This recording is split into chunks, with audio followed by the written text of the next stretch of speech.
¿Qué aprendieron el domingo pasado del versículo 1? Porque solo un versículo vimos. Del versículo 1 de Santiago. Vamos a ver.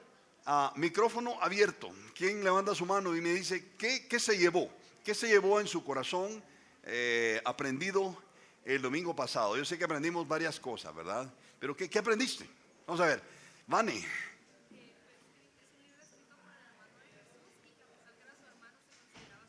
Buenísimo.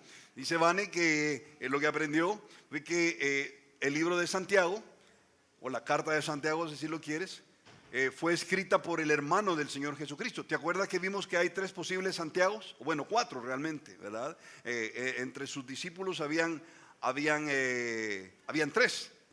Y el otro es el hermano de Jesús, que no se convirtió sino hasta después de la resurrección de Jesús. Jesucristo se aparece a Santiago, su hermano en la carne, hijo de María y José, ¿verdad?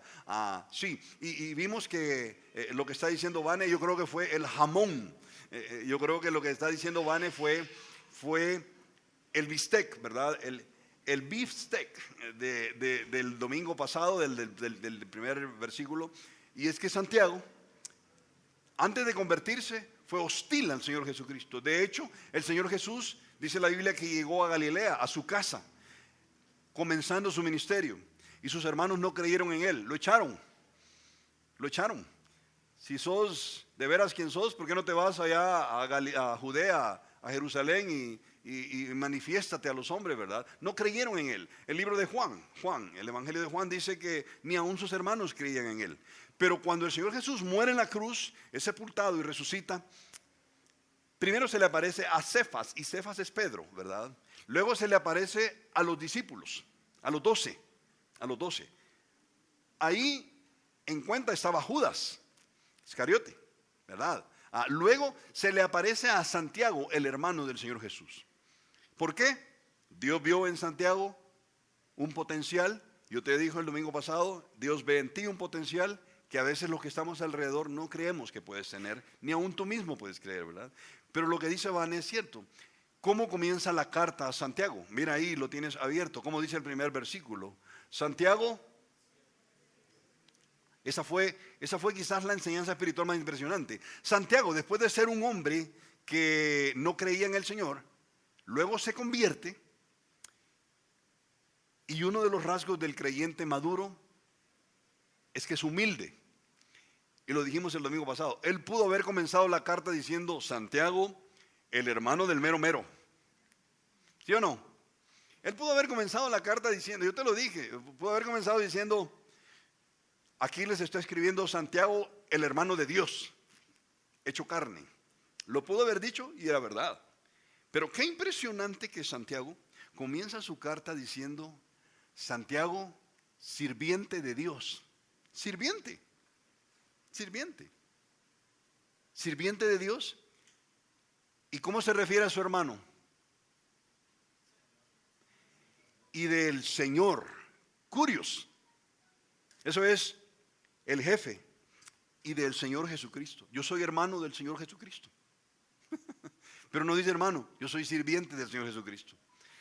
Qué impresionante los rasgos de un creyente maduro.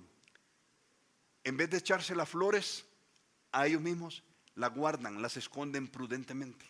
Ese es un rasgo del creyente maduro. Sirviente del Señor Jesucristo. Y ahí en el versículo está el destinatario. A las 12 tribus de Israel que están en la dispersión. Salud. No es que alguien haya estornudado, sino que él está diciendo que la estén pasando bien, ¿verdad? Salud. ¿Por qué a las 12 tribus? Cuando leas en el Nuevo Testamento a las 12 tribus de Israel, está refiriéndose al pueblo de Israel, a los judíos. Ahora, pues sí, pero ¿por qué no dijo a la iglesia cristiana? Porque cuando se escribió el libro de Santiago fue un periodo transicional. Y pasó de la época antiguo testamentaria a la nueva testamentaria. Pasó de una iglesia con 12 judíos. Y luego los 120 que están en el aposento alto después de la resurrección del Señor son 120 judíos. Y en el día del Pentecostés, cuando predica Pedro el primer sermón de la iglesia, se convierten, ¿cuántos? ¿Aló? Como 3,000 judíos. Entonces la iglesia al principio fue predominantemente judía. Y hay que entender que muchas de las cosas ellos no las entendían todavía, ¿verdad? Y cuando Santiago escribe, no es que no entendía, Santiago lo sabe perfectamente. De hecho, él era uno de los líderes en la iglesia de Jerusalén, la primerita iglesia de Jerusalén, y le llegan a contar cómo empiezan a convertirse los gentiles, los que no son judíos. Pero Santiago lo entiende. Pero en ese periodo era una iglesia predominantemente judía, ¿verdad? Ahora es una iglesia predominantemente gentil, compuesta por nosotros alrededor del mundo, los que no somos judíos. Pero bien, él dice a las 12 tribus de Israel. Así comienza su carta. Y eso fue algo que aprendimos el domingo pasado. ¿Qué más aprendiste? Del nombre que aprendiste. ¿Cuál es el nombre de Santiago en hebreo? Jacob o Jacobo, el que hace trampa. Y el primero en la Biblia que es nombrado Jacobo es el hijo de Isaac, hermano de Esaú. Hace trampa porque se agarró del calcañar de su hermano para nacer, para salir, ¿verdad? ¿Te acuerdas de esto? El que hace trampa, Jacobo. Y vimos cómo este nombre es el mismo nombre en castellano, Tiago, o Diego, o Iago, o James. James en español, ¿verdad? Y te acuerdas que el Vaticano, la Iglesia Católica, canonizó a Jacob, o a Tiago, a Jacob, y le puso Santiago. Por eso tiene el nombre de Santiago, ¿verdad? Así es que yo te dije, si tú llamaste a tu nombre Santiago y le dices bien feliz, Santi, es eso, ¿verdad? Es Santiago. Y es el mismo nombre James, ¿verdad? O James en inglés. Impresionante todo esto. Eso estuvimos aprendiendo sobre el nombre, ¿verdad? Pero yo creo que lo más esencial del domingo pasado es que fue un hombre muy humilde, transformado por el Señor, maduro. Y de eso precisamente habla la carta. Yo te dije, el tema principal de la carta, ¿cuál es? ¿Aló? Es la madurez del creyente. La madurez del creyente. Y yo te quiero animar a que anheles madurar espiritualmente, ¿verdad? Vimos algunas cosas. Yo me he tomado el tiempo ahí de titular este mensaje. Mira ahí en la pantalla, por favor. Lo que nos madura. Lo que nos madura.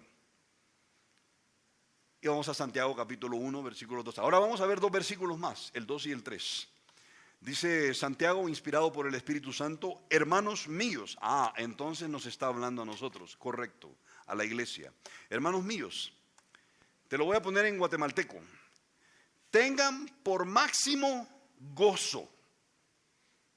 Por máximo gozo. Cuando se hallen en diversas crisis. En diversas tribulaciones. En diversas aflicciones. En diversas pruebas. Interesante. Para introducir, mira la pantalla, por favor. Te quiero compartir esto. Yo lo dije el domingo pasado. Y ahora que ya entramos a la prueba y a la madurez, hoy lo digo quizás con, yo no sé, de una forma más asentada, ¿verdad? Todos estamos envejeciendo, pero no todos estamos madurando. Que son dos cosas diferentes, ¿verdad? Todos estamos madurando en el cuerpo, pero no todos estamos madurando en el espíritu.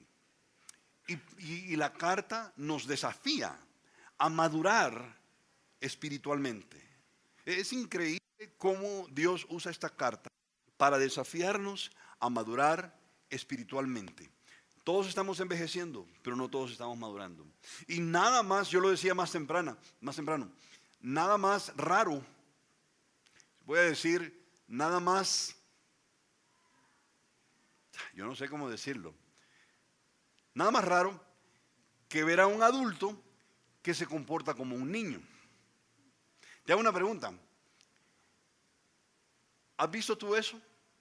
¿A adultos comportándose como niños? ¿Verdad que es bien feo? Es bien feo. Sería como que un día Luis José, ¿cuántos años tienes, Luis José? ¿Cuánto? Al híjole. No, son bravo. Tiene 36 años. Pues como que vieras a Luis José venir un día en pañales, de veras, y que viniera con un biberón y nos saludara a todos. Hola, hola, hola. ¿Y qué onda, Huicho? ¿Qué te pasó? Aquí sí que me siento bien niño, ¿verdad? Y actuara como un niño. ¿Verdad que sería raro? Sería feo. Sería feo. Pero no, gracias a Dios que no. Gracias a Dios que Huicho es un hombre muy maduro. Pero hay adultos que se comportan como niños. Bueno, ¿en tu oficina hay o no hay? Qué feo, ¿verdad? Qué feo, qué feo. Sí, porque es una realidad. La edad cronológica no siempre coincide con la edad de madurez interna. No siempre, no siempre. 2. Esa inmadurez es la causa número 1 de los problemas personales, es la causa número 1 de los problemas en el matrimonio. Esa inmadurez es la causa número 1 de los problemas familiares. Y voy a decir algo que puede sonar complicado, pero es la verdad. Es la causa número 1 de los problemas en las iglesias. La inmadurez. Ya sea tu inmadurez o mi inmadurez. Y a veces actuamos inmaduramente, ¿verdad? A veces nos tienta Satanás a actuar inmaduramente con el otro. No es que le eche la culpa a Satanás, todos somos responsables realmente, ¿verdad? Pero a veces actuamos de una forma inmadura, como niños, y hacemos berrinche con el otro, ¿verdad? ¿Tienes problemas personales? Pues entonces hay inmadurez en tu caso. ¿Tienes problemas en la pareja? ¿En el matrimonio? ¿Hay problemas? Entonces, uno de ustedes dos está actuando inmaduramente, si no los dos. Fíjate. ¿Hay problemas en la oficina? Alguno está actuando inmaduramente, como un niño que hace berrinche, o como una niña, ¿verdad? Y estamos rodeados en los escritorios de gente inmadura. ¿Hay problemas en la iglesia? Entonces, uno de los hermanos o de las hermanas está actuando inmaduramente, está haciendo berrinche, ¿verdad? Y existe eso, Checho. Existe, hermanos. Y un montón. Y un montón. Y cuando la iglesia es tierna, como Vida Nueva, son más frecuentes los berrinches. Yo lo digo con conocimiento de causa después de estar pastoreando en Vida Nueva San Salvador y estar pastoreando, bueno, de crecer en la iglesia Bautista Miramonte, ¿verdad? Y de alguna manera en el liderazgo allá, pero luego en Vida Nueva San Salvador, y es el mismo problema, en todas las iglesias. Y casi siempre las causas de ruptura en nuestras relaciones es por nuestra inmadurez, Entonces, la carta de Santiago viene y nos dice, Santiago nos dice con toda la autoridad, hey, maduremos. Como bien dijo Javier, esta carta es un desafío para pasar a otro nivel de vida espiritual en el Señor. Yo quiero decirte algo que he observado. Y cuando uno madura en el Señor, mientras más madura, más libre se siente. Más libre. Si tú dices, yo voy a crecer en el Señor, cada vez te vas a sentir más libre. Si tú te mantienes en inmadurez, entonces cada vez te vas a sentir más esclavizado a una forma antigua que traías de vivir, ¿verdad? Mientras más maduras, más te liberas del peso del pecado que hay en nuestro corazón, ¿verdad? Y Pablo, en una de sus cartas, ¿te acuerdas cuando le escribe a los Corintios? ¿Te acuerdas cuando, bueno, si tú tienes ya aquí más de, 8 años de estar por acá en Vida Nueva, recuerdas que estudiamos la carta a los Corintios, que Pablo escribe a los Corintios.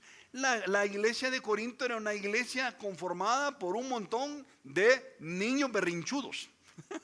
Si lo podemos poner así, ¿verdad? La iglesia en Corinto estaba conformada por un montón de creyentes inmaduros. Fíjate, tal vez lo recuerdas. La iglesia de Corinto tenía todos los dones espirituales. Todos. Tenía el don de lenguas. Ahora, cuando dice lenguas ahí en la Biblia, el griego original es idiomas, no jerionza. ni frases aisladas que se dicen ahora en día en algunas iglesias. No, las lenguas eran idiomas exactos. Si no, lee el capítulo 2 de Hechos y te vas a dar cuenta que eran idiomas. Cada uno escuchaba en su idioma lo que los apóstoles estaban hablando y se escuchaba en otros idiomas, en otras lenguas, ¿verdad? Pues en Corinto, como era una iglesia de esa época, es impresionante que tenían el don de lenguas. Otros tenían el don de sanidad. En ese entonces todavía estaba vigente el don de sanidad, en donde Dios le daba la potestad a un creyente de orar e imponer manos sobre otro y sanar. Estaba vigente. Ahora, no tengo el tiempo. ¿Por qué estaban vigentes, hermano Checho? Porque no se había completado todo el cuerpo de la escritura. Y Dios necesitaba señales y prodigios, entre otras cosas, para convencer a una iglesia predominantemente judía.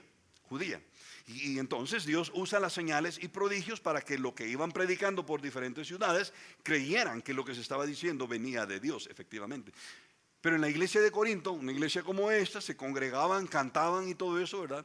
Y entonces, como estaban vigentes el don de lenguas, se paraba alguien y decía algo, una revelación que Dios le había dado, lo decía a la iglesia y había un intérprete y el intérprete decía lo que está diciendo el hermano.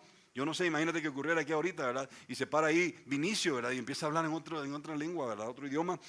Y de pronto esperaba la congregación que alguien más se levantara, ¿verdad? Y entonces viene Henry Aguilar y se pone de pie y dice, lo que el Señor está diciendo a través del hermano Vinicio es tal y tal cosa, ¿verdad? Y se entendía en un idioma completamente diferente al de ellos. ¿Por qué? Porque estaba vigente el don de lenguas. ¿Y sabes qué causaba esto en los otros de la congregación? Decían, wow, ¿cómo usa Dios al hermano Vinicio? ¿Y cómo usa Dios al hermano Henry? Wow. Y se ponen de pie y todos lo vemos. Esto yo creo que todo el mundo aplaudía, ¿verdad? De alguna manera como que, yo no sé, había visto un espectáculo porque era espectacular, es una realidad. Entonces, los que estaban inmaduros en la fe del Señor, venían y decían, yo quiero ese don que tiene Vinicio, el de hablar en otras lenguas. Y yo quiero el don que tiene Henry de hablar en otras lenguas. Y se ponían como querer estar enfrente, porque sabes que podían pasar al frente. Y entonces se ponían como ahí, como yo quiero sobresalir porque veo que les aplauden a los que hablan en lenguas. ¿Sabes qué?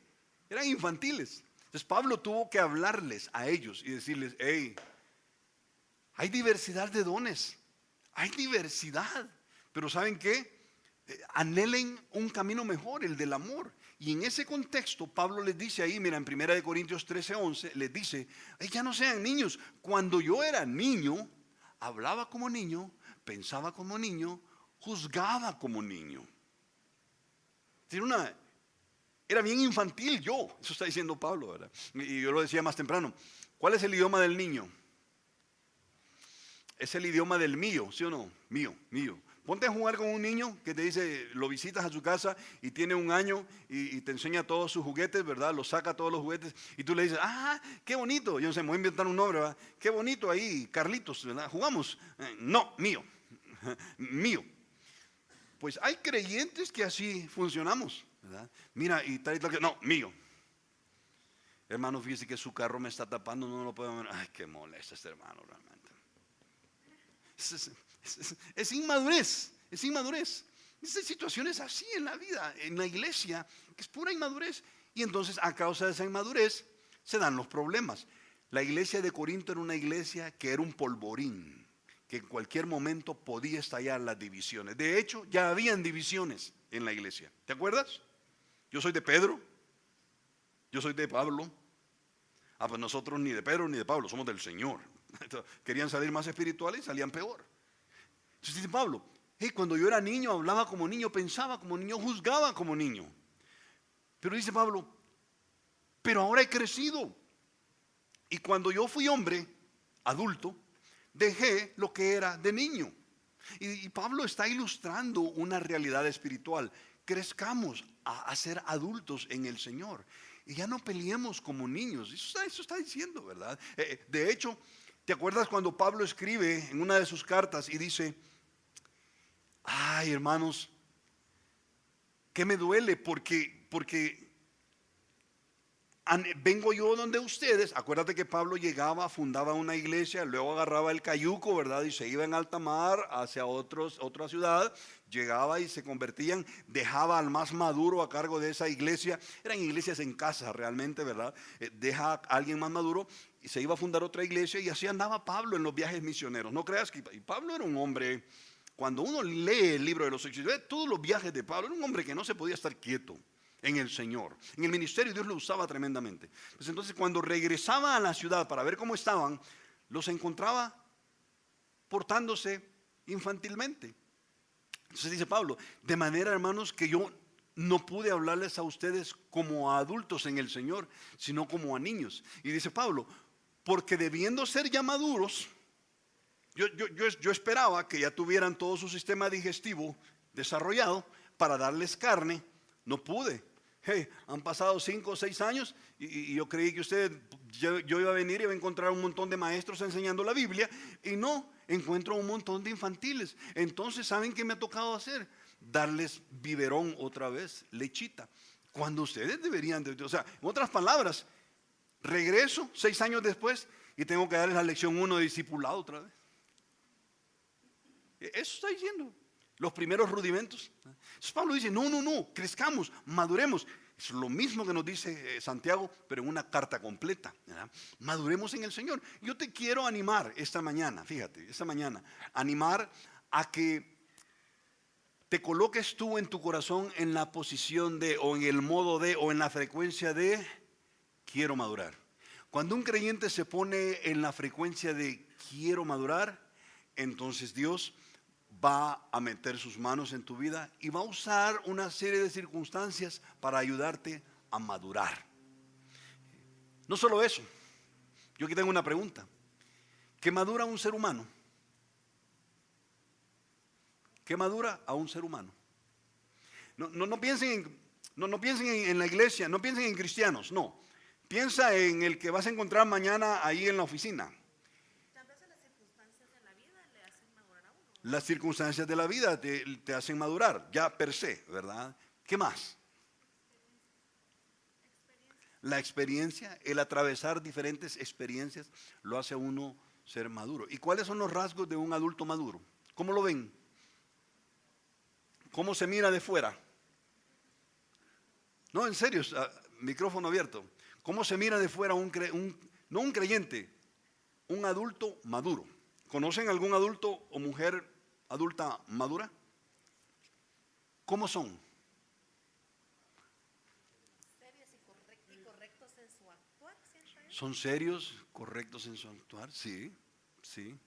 Aunque serios no quiere decir triste, ¿verdad? Puede ser muy alegre. Sí, Teresita. ¿Contentos, satisfechos? ¿Cómo? Sensatos. Son sensatos, sí, de acuerdo. ¿Cómo más se ven por fuera? Seguros de sí mismos, sí, sí. Mira a un hombre o una mujer madura. ¿Cómo son? Apacibles, estoy de acuerdo. Estoy de acuerdo, son apacibles. Tienen un corazón reposado, tranquilo. No quiere decir que son lentos para caminar necesariamente, no. Pero tienen un corazón reposado, son apacibles. Son bien prudentes, ¿sí o no? Ya no se dejan ir, sino más. Ni que le vengan a contar algo bueno, se vuelven locos, ni que le pongan a contar algo malo, se deprimen. Prudentes. Esperemos, estamos ante esta situación, veamos. Empiezan a analizar, a pensar y a encontrar soluciones. Pero si es un hombre y una mujer prudente. Y en el trato con los demás, ¿cómo son? Afables, afables. Y alguien puede estarles insultando o diciendo algo y son muy afables, son muy afables. Ese es un maduro. Estoy hablando no de los creyentes, estoy hablando en la vida real, ¿verdad? Ahora mira ya la pantalla, por favor. ¿Qué madura un ser humano no creyente? Lo maduran las pruebas. ¿Qué lo madura? Lo maduran las pruebas. Las pruebas. Ahora, ¿qué es una prueba? ¿Qué es una prueba? ¿Qué es una prueba? O un test. Voy a hacer una segunda pregunta. ¿Qué prueba una prueba? Yo sé que suena redundante, ¿verdad? Pero ¿qué prueba una prueba? Vaya, levanten su mano, pues, man, quiero oírlos. Capacidad, muy bien. ¿Qué prueba una prueba?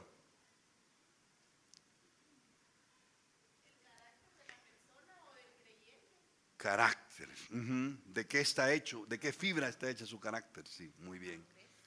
La madurez, muy bien. Prueba, una prueba. Bueno, ¿qué es una prueba?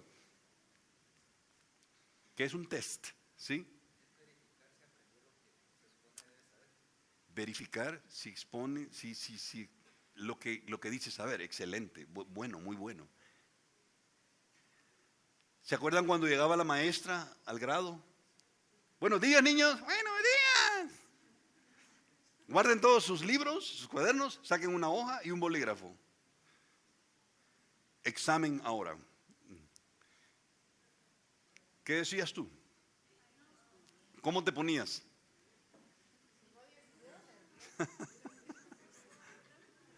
¿Verdad que decíamos, no, maestra, no? Algunos nerviosos, no, ¿y por qué? ¿Por qué va a hacer examen? ¿Por qué va a hacer examen? Examen, saquen, ustedes saben, ¿sí o no? No. Maestra, no hemos estudiado, hágalo la otra semana. ¿Sabes qué? A veces Dios dice, saca una hoja y un bolígrafo, guarda tus libros, examen. Y entonces se instala en nuestra vida un escenario complicado. Es una prueba. Ahora, ¿qué prueba una prueba? Yo me fui a la Real Academia Española y mira ahí la pantalla, por favor. La palabra prueba viene del griego peirasmos. Y peirasmos, yo creo que ya lo he explicado aquí desde este púlpito. Peirasmos es una palabra que es una moneda de dos caras. Por un lado quiere decir prueba, pero por el otro lado es tentación. Es la misma, se traduce prueba o se produce tentación. ¿Sabes por qué? Porque para un creyente Dios usa las crisis como prueba, porque lo que quiere es madurar al creyente. Pero Satanás, Satanás quiere ocupar esa crisis para que tú en el corazón maldigas a Dios y no quieras seguir con Él. Esa es una tentación. Satanás te tienta a renegar de Dios. Dios con la crisis lo que quiere es probar tu fe. Es la mera verdad. ¿Ves la diferencia? Y es la misma palabra. Por eso, cuando Santiago usa peirasmos, a veces dice pruebas y a veces dice tentación. Interesante. La tentación no viene de Dios. Quien convierte la crisis en tentación es Satanás. Quien convierte la crisis en prueba es Dios. Esto es muy importante entenderlo. Mira lo que dice la Real Academia. Prueba es aquello que mide. Interesante, en la mañana me dijeron, es medir, es medición, y es cierto. ¿Sabes que los docentes, sabes cómo le llaman a los exámenes? Le llaman herramientas de medición, porque miden cómo está adentro el alumno, a ver si ha aprendido, ¿verdad? Es como la varita que mide el aceite en un motor. Y a veces saca la varita del aceite y te lleva la sorpresa que no tiene aceite, ¿verdad? Y tú creías todo el tiempo que tenía aceite. Aquello que mide las cualidades, aptitudes físicas, mentales, emocionales de alguien a fin de verificar su eficacia y de saber si funciona o no funciona y cómo funciona. Por eso es que a veces te va a llamar el mecánico, ¿verdad? Te llama el mecánico ahí a tu casa, le has dejado el carro y entonces te llama y te dice, mire, don Juan, ya está su carro. Queremos que venga para que usted vea las pruebas. Dice, súbase, vamos a. Mire, ¿se acuerda que lo que tenía es este ruido? Entonces, oigan, ya no tiene nada porque se le cambió tal y tal cosa. Ah, excelente, y tú lo pruebas. Súbase, manéjelo. Y tú lo pruebas. Ah, de veras, sí, ahora bien de puyón, ¿verdad? El carrito ahí, todo chévere, qué bueno. Sí, mire, le vamos a poner una computadora y mire cómo funciona, mire cómo están los pistones, mire cómo. Ah, qué bueno, ya no están todos lentos, ya no está arruinado. ¿A que no? Mire, ya está funcionando muy bien. Una prueba mide cómo funciona, si funciona o no funciona y cómo reacciona. Ya en el calor de encendidos los motores, esa es la verdad. Pero quiero contarte que hay una definición que encontré que me encantó, porque esta es más humana. Esta es más humana. ¿Estás listo? Aquí está. Oye esta definición. Es un set o conjunto de dificultades, de obstáculos, que ayudan a discernir si lo que se ha enseñado se ha aprendido. Interesante, ¿verdad? Y tú que eres parte de Vida Nueva ya unos años, sabes que una de las vetas de Vida Nueva es la enseñanza de principios bíblicos, de la Biblia, ¿verdad? Entonces, si ya llevas ratos caminando como Vida Novense, yo sé que has aprendido un montón de principios. Y no solo Vida Nueva Guatemala, Vida Nueva en todas las vidas nuevas, en Colombia, lo que sea. Entonces va a llegar un momento en donde Dios va a decir, ahora no te quiero enseñar otra parte de la Biblia. Ahora saca una hoja y el bolígrafo porque viene una prueba, viene un test, ¿verdad? Y ahí es donde a veces no nos gusta. Es interesante. Yo quiero que veamos tres cosas que caracterizan al creyente maduro. En primer lugar, el creyente maduro tiene gozo en la adversidad. ¿Cómo dice? Ya lo leímos, pero ¿cómo dice el versículo 2? Bueno, vente conmigo por favor ahí, ya que tienes Santiago, capítulo 1, versículo 2. Hermanos míos, tengan por extremo gozo cuando se encuentren en diversas crisis. Ahí está. Hermanos míos, mira la pantalla. Tened por sumo gozo cuando os halléis en diversas pruebas. Esto me encanta a mí del Señor, que nos prueba. Yo quiero que tú entiendas algo esta mañana, que a mí también me ha caído el 20. Dios es un Dios que prueba. Dios prueba. Desde Génesis hasta Apocalipsis, Dios es un Dios que prueba. Algunos en el canal de YouTube de La Verdad en un Minuto me han dicho, ajá, y ese tu Dios, ¿por qué nos puso la cascarita ahí en el Edén y nos dejó el árbol del conocimiento del bien y el mal? Para que cayéramos nosotros. No, es un Dios que prueba. Lo puso para probar la obediencia de Adán y Eva. Y yo sé, ¿verdad? Aquí lo que me han dicho varios, hermano, pero si Adán y Eva no hubieran comido, ya hubiera comido alguno de nosotros. Sí, es cierto, es muy probable, es muy probable. Pero Dios es un Dios que prueba. A su Hijo Jesucristo lo probó. A su Hijo Jesucristo lo probó. ¿O no lo probó? Si no, arranquemos la página de Mateo 4, donde dice, después fue llevado el Señor Jesucristo por el Espíritu al desierto para ser probado. Dios es un Dios que prueba. Y si probó a toda su gente, probó a Abraham, probó a Moisés, que son los pesos pesados de la fe, no nos va a probar a nosotros que somos los pesos gallo de la fe, peso pluma de la fe, ¿verdad? Prueba. Dios es un Dios que prueba. Ahora, hermano Checho, ¿y por qué? ¿Por qué las dificultades? Yo sé, algunos. Bueno, acabamos de enterrar al hermano William. Y ha sido duro. Y uno se pregunta, yo me hice esa misma pregunta porque el hermano William murió a la misma edad de mi papá. 63 años tenía mi papá. Hermano William tenía 64. Me acuerdo que yo me enojé con el Señor. Y yo le dije, Señor, si hay hombres que mueren de 81, 82 años, y tenía, o sea, unos 20 años más. Y peor, y te estoy sirviendo y esto. Y sabes, cuando fue lo del cáncer, el mismo pensamiento. ¿Y por qué si hemos dejado todo para estar en el ministerio? Pero qué bonito cuando uno encuentra respuesta de Dios. Y Dios me dijo a través de Juan 16:33, Nelson, ¿y a dónde te dije yo que si te convertías no ibas a tener cáncer? Y es cierto. ¿A dónde te dije yo que si me recibías no ibas a tener un accidente? ¿A dónde te lo dije? No te lo dije. Al contrario, vengo yo y encuentro que dice este versículo. Mira, lo dijo el Señor. Estas cosas, yo ya lo he compartido desde aquí. Estas cosas le he dicho a ustedes para que en mí tengan paz. Ahora, les advierto, dice el Señor, y está en amarillo ahí en la pantalla, míralo.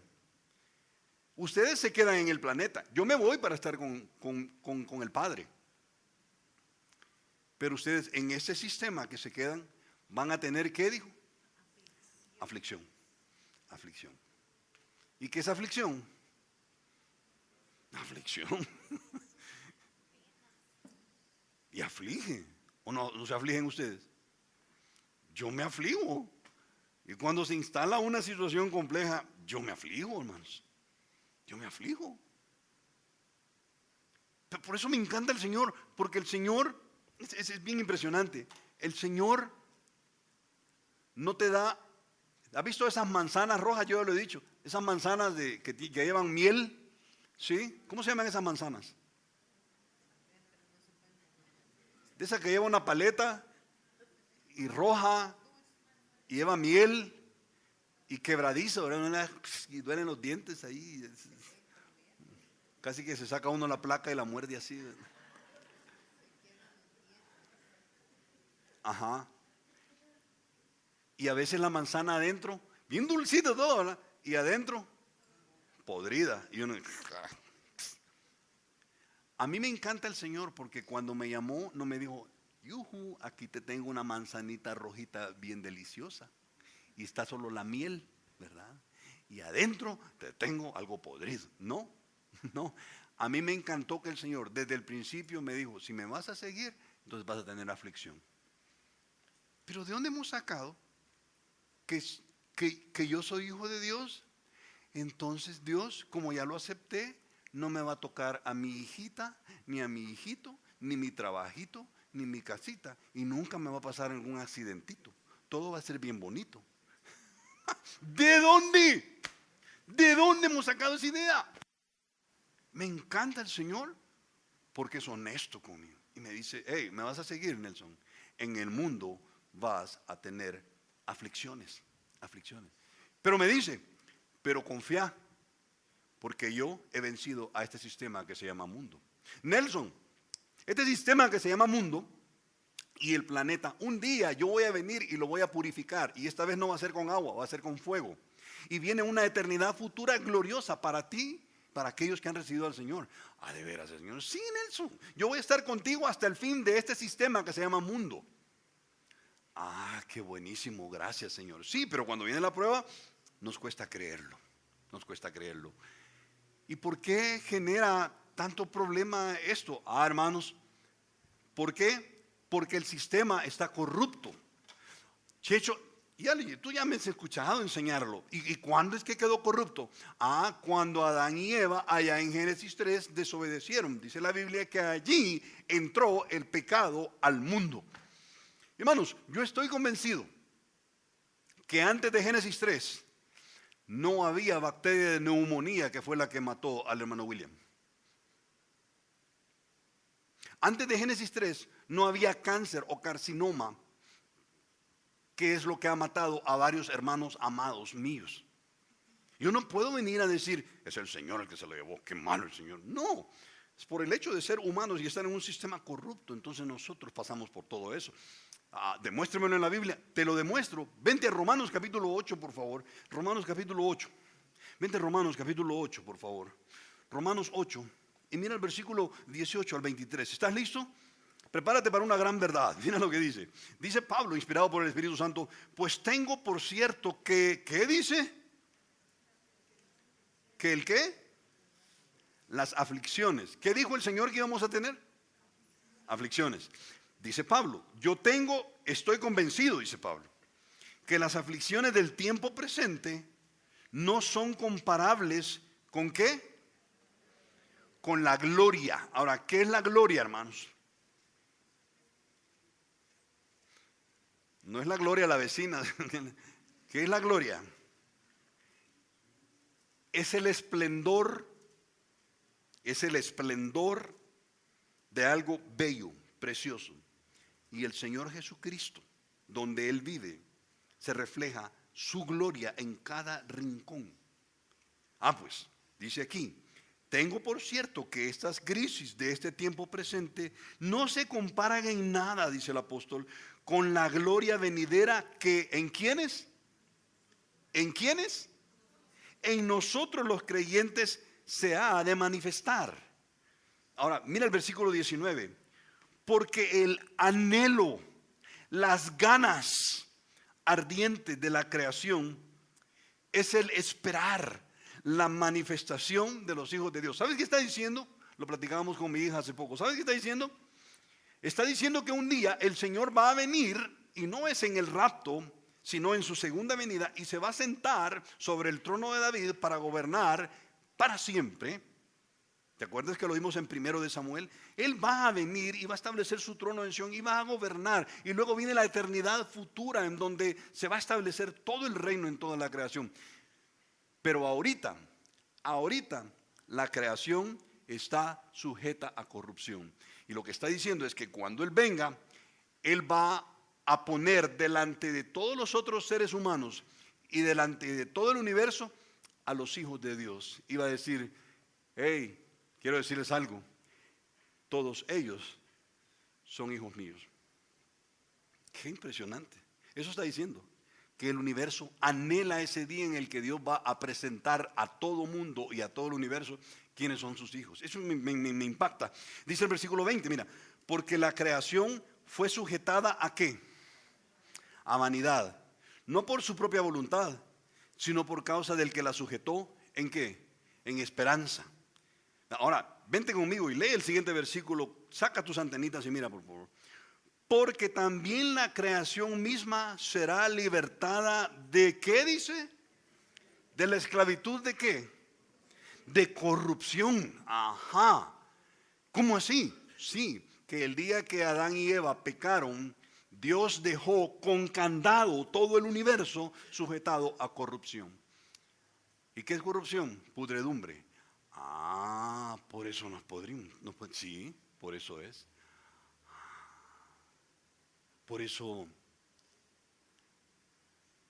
es que mi esposo cayó en ese error y adulteró, sí, por la corrupción que hay en el mundo. No estoy quitando responsabilidad a cada uno es responsable. Ah, por eso murió el hermano William, entró una bacteria, por mucho antibiótico fuerte que pusieron, es correcto, por corrupción. Por eso es que mi hijo se ha metido en lo que se ha metido y no logro sacarlo de ahí, sí, por la corrupción que hay en el mundo. Pero un día, esa corrupción va a tener un hasta aquí y se va a manifestar la gloria del Dios vivo. Qué precioso va a ser eso. Está en descomposición, hermanos. Por eso es que ocurren todas las cosas que no. ¿Y por qué vienen las pruebas, hermano? Es Dios quien me envió esto. No. Es por el hecho de haber nacido en un sistema que está corrupto y te va a pasar. No estamos exentos de eso. ¿Quién lo dijo? En el mundo tendremos aflicción. ¿Por qué? Porque el mundo está corrompido, simple y sencillamente. Y gozo en medio de la aflicción. Tener por sumo gozo cuando estés en la crisis. Sí, gozo. Y se puede, hermano. Sí, se puede. Se puede. ¿Sabes? A mí me encanta el Señor, porque el Señor lo que nos pide son principios que van en contra de lo que nos enseñaron desde chiquitos, ¿sí o no? ¿Sí o no? ¿Aló? ¿Sí o no? ¿Me están siguiendo? Te voy a poner un ejemplo, quizás para que me entiendan aquí rápido. Mira, cuando estabas chiquito, ibas a la escuela y te pegaba un niño. Ibas a la casa llorando y le decías a tu papá, me pegaron, me pegó el niño. ¿Qué te decías, papá? Para pegarle de regreso. ¿Sí o no? Si no le pegas, yo también te voy a pegar. Entonces van a ser dólares que te van a caer. Eso no lo decían. Ajá, viene el Señor y te dice, si te pegan en una mejilla, ¿qué debes hacer? Ajá, ahora yo les hago una pregunta. Y mañana lunes que lleguen a la oficina y les pegan una bofetada, no física, porque duelen más las que no son físicas, ¿sí o no? Y llega alguien de la oficina y te la hace y te ¡bum! Te da apuñalada y te dice,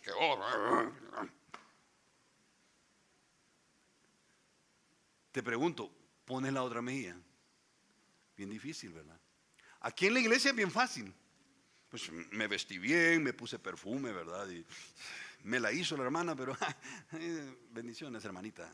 Tranquila, somos hermanos. Sí, pero ¿y en la oficina mañana? ¿O en el tráfico de mañana?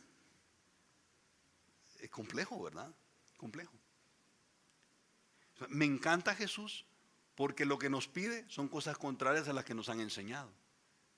Te pegan una mejilla, pon la otra. Paciencia. Wow. Esto es el caso igual. Nos dicen, estás en medio de una crisis, gozate. Gozarme. ¿Sí? En el mundo actuamos diferente porque eso nos enseñaron. ¿A quién de ustedes sale de una oficina y va a la calle donde dejó su vehículo y encuentra que la PMT le ha puesto un cepo al carro? ¿Quién de ustedes dice, ay, qué lindo el cepo que me pusieron, verdad? Qué bello, me gozo, qué gozo. ¿A dónde pago? No, lo que tú y yo hacemos es, ¿dónde está el PMT? Y lo que uno hace es buscar verde, ¿dónde está el verde? Allá está. Mire, usted va a cambiar a favor. Así actuamos, así actuamos. Pero me encanta el Señor porque nos enseña lo contrario. Tener por máximo disfrute cuando estés en medio de una crisis. Vaya. Ahora, eso, hermanos, es complicado.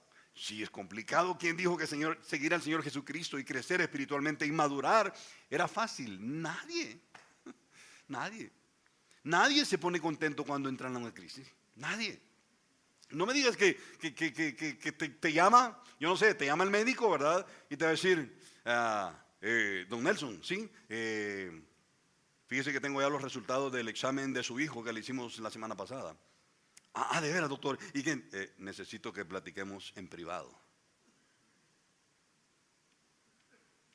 Y vas y te dice, fíjese que lo que su hijo tiene es un carcinoma en el cerebro. ¿Quién de nosotros va a decir, ay, qué lindo el doctor? No, no. Al contrario, nos entristecemos y nos duele y hasta nos peleamos con el Señor. Pero viene Él y dice, gócense cuando están en medio de la prueba. Te cae una llamada. Casi siempre, yo le he dicho, comienza con fíjese qué, ¿sí o no?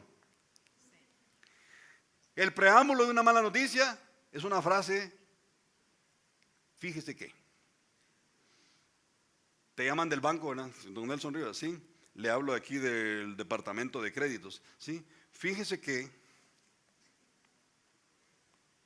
o acabas de dejar el carro donde el mecánico le dice, fíjese que anda haciendo un ruido bien feo, yo estoy bien preocupado, arréglemelo. Ya, lo voy a ver y yo le llamo dentro de unos días, al 2 días se llama, don Nelson, usted dejó el carro aquí, si le habla al mecánico tal, fíjese que no nos gusta, pero viene el Señor y dice, gócense cuando están en medio de una crisis. ¿Cómo? ¿Se puede? Sí se puede, se puede. Hay varios humanos que no nos dejan tirar la curva. No dejan al profesor tirar la curva para que pasemos los que no pasamos la prueba. En el libro de Hechos 5:41, míralo, aquí está, va a aparecer en la pantalla para que ahorres tiempo. Mira la pantalla, por favor. Y llamando a los apóstoles, después ¿de qué dice?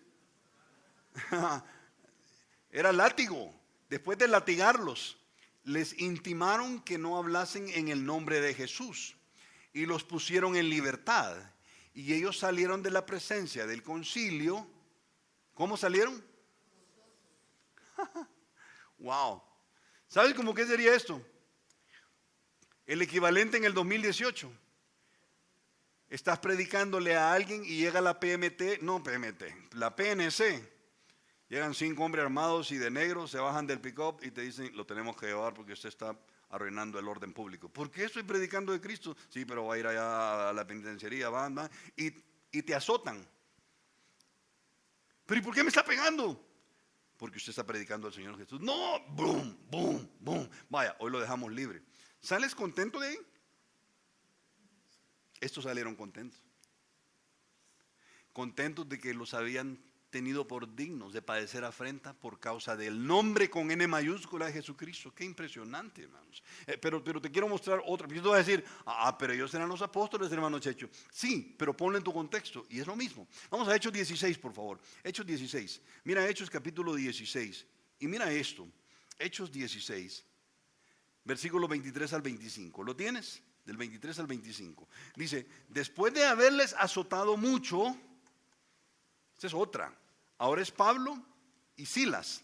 Y te quiero compartir un principio que nos compartió el hermano Freddy Camey al grupo de alabanza el martes pasado.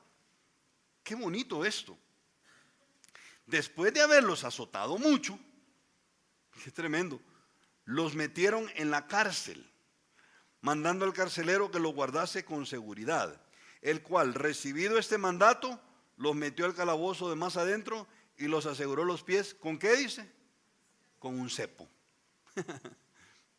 Cepo. ¿Y para qué sirve el cepo? Para que no te vayas para otro lado. Nadie más que el guatemalteco en Centroamérica entiende cepo.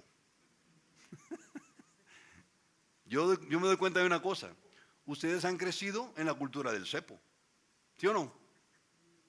Desgraciadamente en El Salvador no hay eso. Por eso somos tan ofensivos con las autoridades. Yo veo aquí más respeto a la autoridad porque han crecido con el cepo. Y la famosa línea roja, ¿sí o no? Cepo. Ellos les ponen el cepo. Yo te voy a decir una cosa, a veces Dios deja que ocurra o se instale una prueba porque de otra manera no nos estamos quietos. El cepo es para estarse quieto en el mismo lugar, para no moverse. Y el creyente, su lugar es en el centro de la voluntad de Dios. Los azotan, está Pablo y Silas, los azotan. Ahora, si a ti te pegaran y te meten a una cárcel de la PNC, te pondrías a cantar.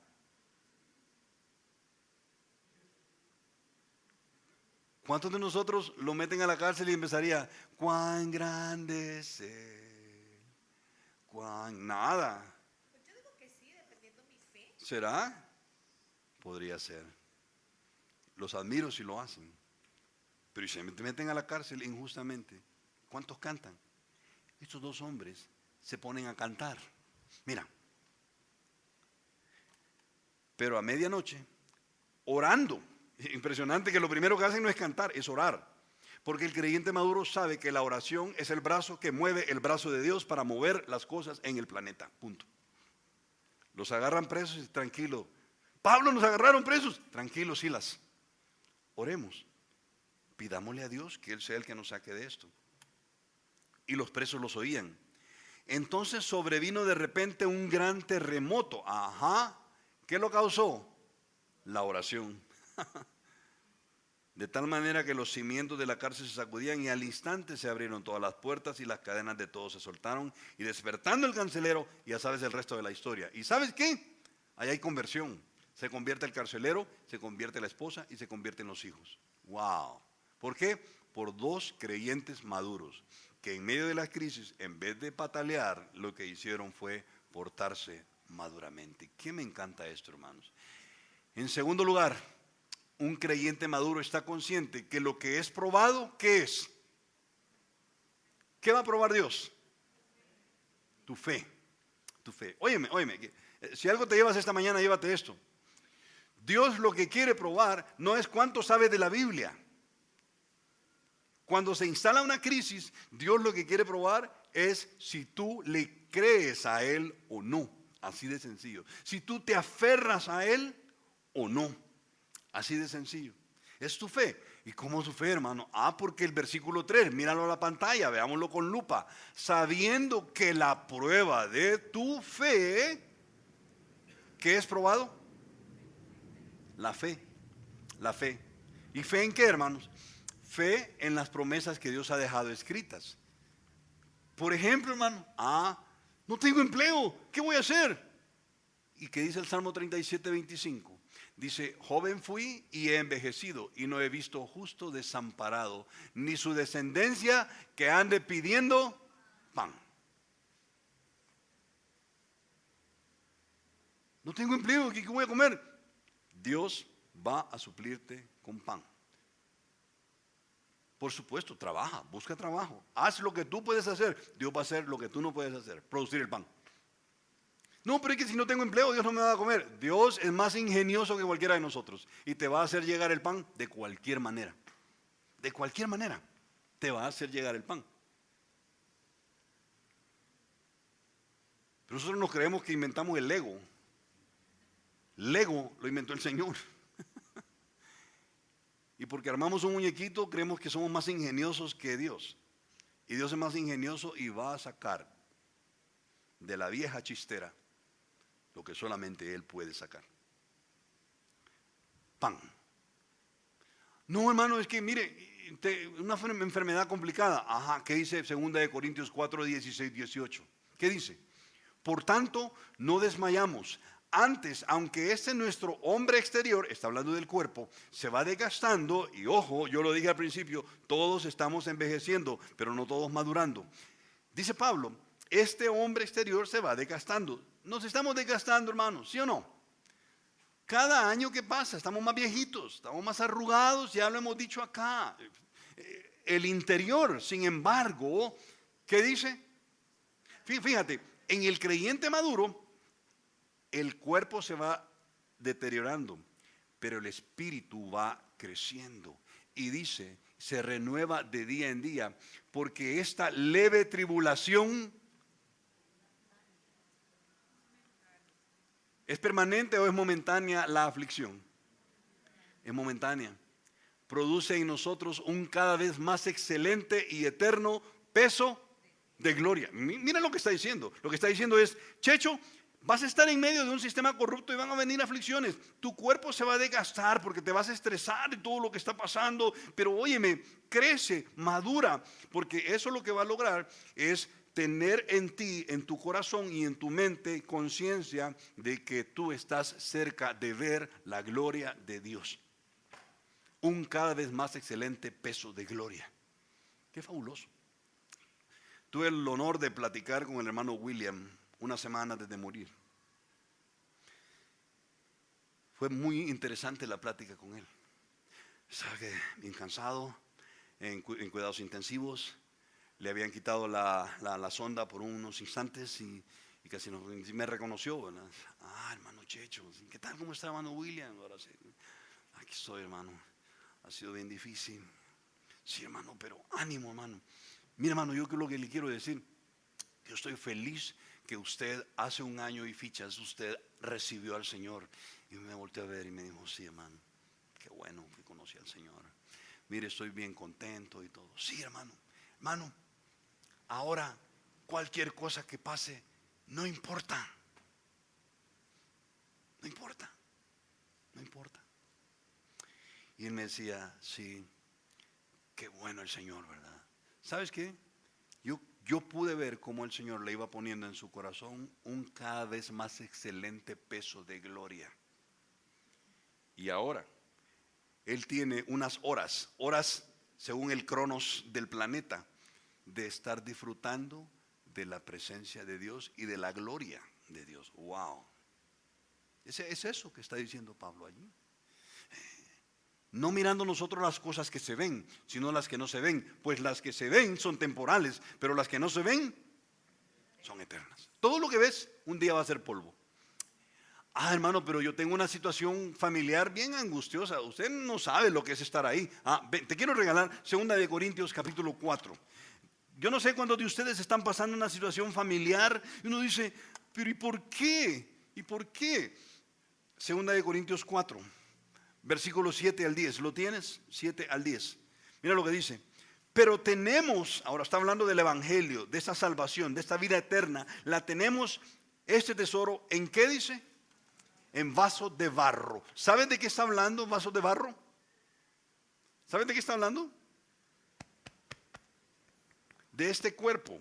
Es un vaso de barro, frágil, se va a quebrar. Y un día va a ser echado al basurero, punto. Pero tu espíritu no, tu alma no, es eterna. Y dice Pablo, pero tenemos este tesoro en vasos de barro para que la excelencia del poder, cuando estamos en la crisis, sea de quién? sea de Dios y no de nosotros, que estamos, ahora mira, es que yo estoy atribulado, hermano, usted nunca ha estado en esta tribulación. Mira lo que dice, que estamos atribulados en todo, pero no angustiados. El creyente maduro puede estar atribulado, pero no llega a su angustia a niveles en donde le es imposible vivir. Mira lo que dice ahí, que estamos atribulados en todo, pero no angustiados. En apuros. Apuros. Ay, hermano, que usted no ha estado en el apuro económico en el que yo estoy. En apuros, pero no desesperados. Un creyente maduro está en apuros y espera, tiene paciencia. Perseguidos, pero no desamparados. Ah, hermano, yo estoy en el suelo. Ok, estás en el suelo, pero no estás destruido. Derribado, pero no destruido. Porque no te pueden destruir, sino solamente uno puede destruir el alma y el cuerpo en el infierno: Jesús. Llevando en el cuerpo siempre por todas partes la muerte de Jesús, para que también la vida de Jesús se manifieste en nuestros cuerpos.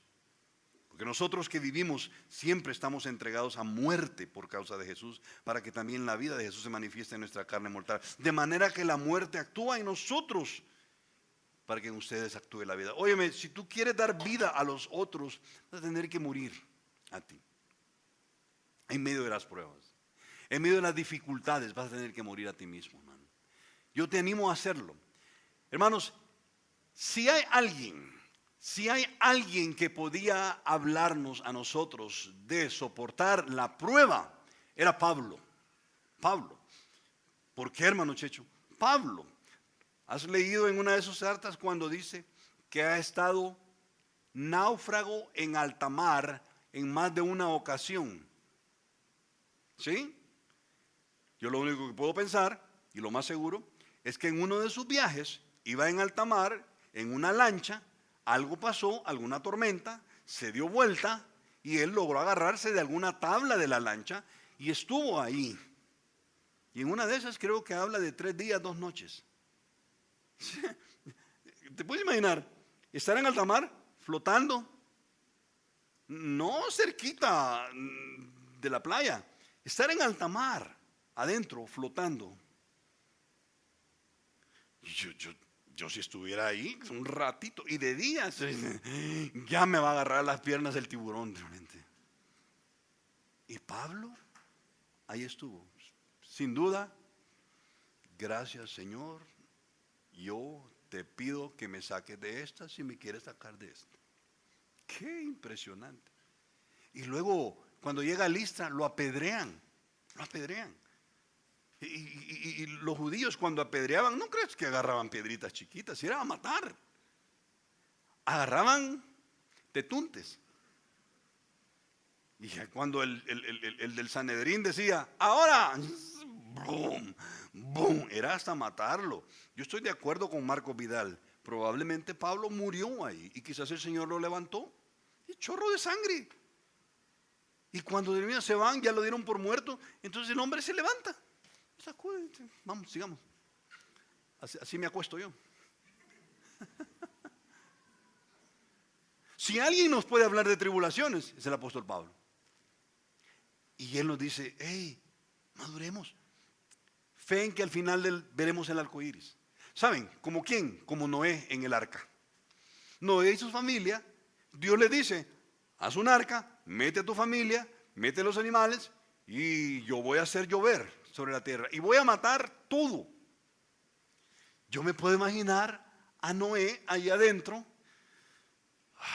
escuchando los truenos, ¿verdad? Y sabiendo que te puedes imaginar la gente allá afuera gritando, ayúdeme por favor, y muriendo todo lo que tenía vida.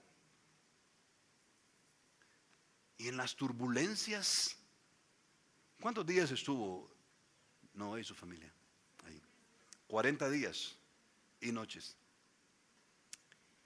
Y él le creyó a Dios. Y yo estoy contigo hasta el fin del mundo. ¿Sabes que esa promesa nos la hizo Dios a mí? A Noé le dijo, yo estoy contigo, Noé. Tranquilo. yo te voy a sacar adelante. Y Noé se lo creyó, pero tuvo que pasar la tribulación. Y Noé confiaba en que iba a haber un arco iris al final, y así fue. Salen del arca y lo primero que ve es un arco iris. Qué bonito. Lo que pasa es que Dios está probando tu fe, tu fe. No solo como Noé y su familia, te quiero compartir un último pasaje. Fe en que Él nos va a sacar del horno de la prueba, en un horno muy caliente. ¿Te acuerdas que le ocurrió a los tres del libro de Daniel? A Sadrach, Mesach y Abednego. Te cuento la historia rápido. El rey Nabucodonosor, tipo de Satanás, había hecho una estatua y les dijo: todos se van a inclinar ante mi estatua cuando suene la trompeta. Pero estos tres hombres y Daniel eran creyentes en el Dios vivo y dijeron: no lo vamos a hacer. Eso es inclinarse ante un ídolo. Y nuestro Dios es un Dios vivo que no se ve, pero vive. Y no lo hicieron. Entonces le fueron a decir al rey: rey, fíjate que aquellos que trajiste allá de Judá, ahí están y no se inclinan cuando sonamos la trompeta. Ah, de veras, no. Manden a llamarlos, por favor. Sadrach, Mesach, Abednego, vengan para acá, por favor. Ah, sí, ¿qué dice el rey? Mire, ¿y cómo es esto que ustedes no, cuando yo he dado la orden, no lo hacen? ¿Y sabes qué le respondieron ellos? Vente a Daniel, por favor, capítulo 3. Estamos terminando. Daniel capítulo 3. Mira el versículo 19, por favor. 19. ¿Lo tienes? Quizás para tener el contexto. Versículo 16. Bueno, 15. Ahora pues, ¿están dispuestos que al oír ustedes tres la bocina, el son de la bocina, la flauta, el tamboril, el arpa, el salterio, la zampoña y de todo instrumento de música se postren y adoren la estatua que yo he hecho? Porque si no la adoraren, en la misma hora seréis echados en medio de un horno de fuego ardiendo. Y les dice él: ¿y qué Dios será aquel que les libre de mis manos? Qué tremendo, ¿verdad? Lo que le voy a hacer, ni Dios los puede librar. Y me encanta la fe de estos hombres. Aquí tienes a tres hombres maduros, mira. Sadrach, Mesach y Abednego respondieron al rey Nabucodonosor así, 2 puntos. Rey, con todo el respeto, rey, pero no es necesario que te respondamos sobre este asunto. He aquí nuestro Dios. Don Nabu, usted le llamó Dios con D minúscula, véanlo en los versículos anteriores. Pero mi Dios con D mayúscula, a quien le servimos, puede librarnos del horno de fuego ardiendo, y de su mano, oh rey, nos librará. Y si no, sepa usted, rey, que no vamos a servir a sus dioses, ni tampoco vamos a adorar a la estatua que usted ha levantado. Entonces Nabucodonosor se llenó de ira y se demudó el aspecto de su rostro contra Sadrach, Mesach y Abednego, y ordenó que el horno se calentara, ¿cuántas veces? 7 veces más de lo acostumbrado. Wow. Yo no sé de hornos, hermano. Solo cuando llego allá al San Martín veo a veces un horno ahí. Pero le puso 7 veces más la llama. Y tú sabes el resto de la historia. Cuando los echan a ellos, no se les quemó ni la bufanda. Y entonces cuando entran, supuestamente el rey dijo: aquí los tengo y aquí los mato. ¡Bum! Para adentro. No se les quemó ni un pelo. Y cuando están ahí adentro, el rey dice: hey, miren, ¿y no fueron 3 los que echamos?